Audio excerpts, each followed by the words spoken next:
Hi hello नमस्कार मैत्रिणींनो, आज आपण करणार आहोत थोड्या वेगळ्या पद्धतीचा नाश्त्याचा प्रकार। इथे मी एका भांड्यामध्ये 2 वाटी बटाट्याची भाजी घेतली आहे। ही तयार भाजी आहे। आता ती मॅशरने अशी मॅश करून घ्यायची आहे। उरलेल्या बटाटे भाजीपासून आपल्याला हा नाश्त्याचा प्रकार करायचा आहे।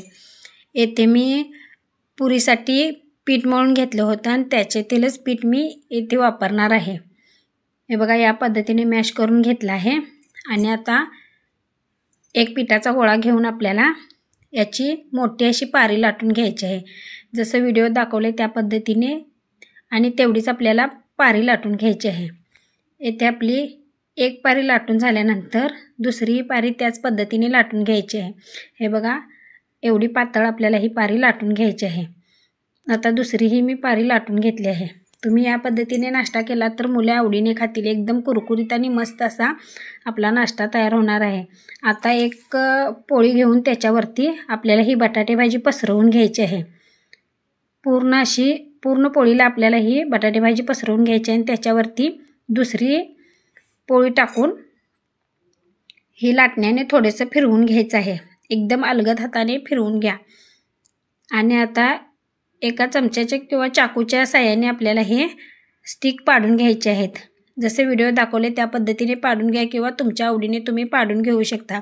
येथे मी 2 प्रकारचा नाश्ता केला आहे, एकाच पिठापासून आणि एकाच सारणापासून। हे बघा, या पद्धतीने आता हे स्टिक करून घ्यायचे आहेत आणि आता तळायसाठी ठेवायचं आहे।